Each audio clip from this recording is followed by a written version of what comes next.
Tikman ng 6,000 pesos experience sa bahay lang for less. 6,000 pesos, yan ang presyo ng ganitong Wagyu rice bowl sa high-end na restaurant. Pero teka lang, pwede mo tong gawin sa bahay.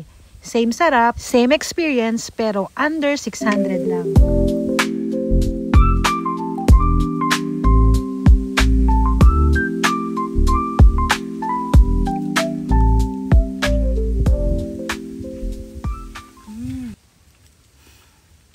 Sobrang sarap.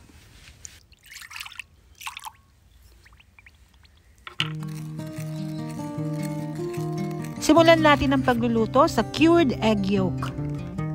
Paghiwalayin mo lang yung white at yung egg yolk, ingat lang dahil mabilis tong mabasa. Then next, i-marinate mo lang yan sa soy sauce mixture. I-marinate mo lang yan ng 4 to 6 hours. Next step, let's prep our Wagyu beef. Hindi mo kailangan ng A5 grade. Kahit mid-tier Wagyu lang, winner na yan. Season lightly lang, salt and pepper, tapos i-sear mo sa super init na pan. At kung nakaabot ka sa part ng video na to, paki-comment kung saan bansa ka nakatira para nalalaman ko kung hanggang saan nakakaabot itong aking video.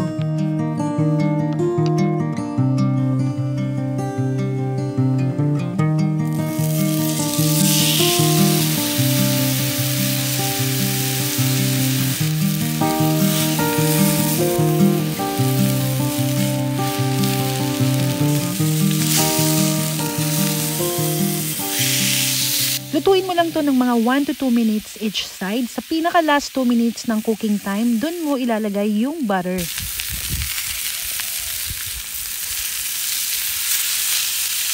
The total cooking time para sa medium rare is around 6 minutes. If you want medium, nasa sayo na yan. Kanya-kanya naman tayong preference. Kung wala kang timer, based sa feelings lang, yung medium rare, yung base ng thumb feels soft pero may konting resist.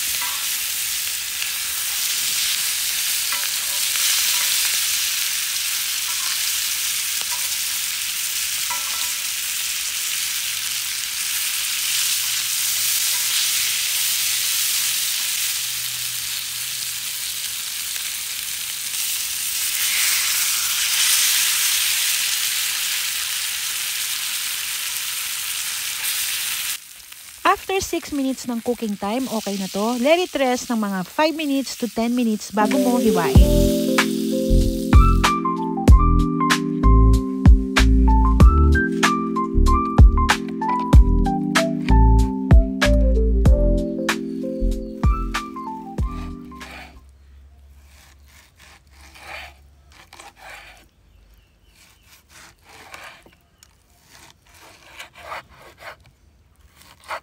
Ikat mo lang tong Wagyu beef ng thin slice.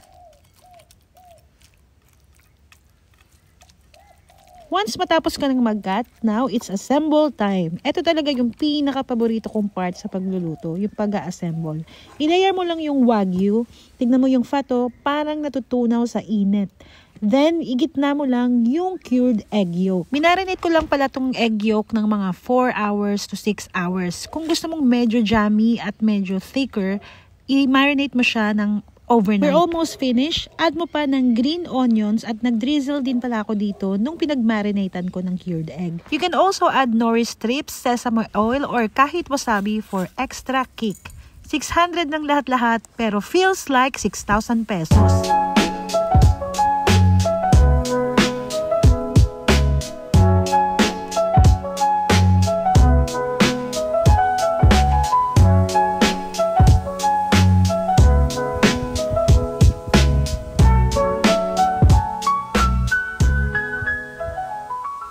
Kung nagustuhan mo tong niluto ko for today's video, paki-like, comment, and share na rin.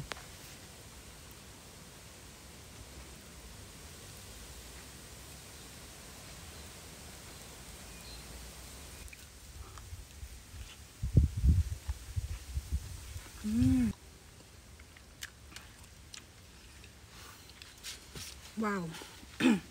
Sarap.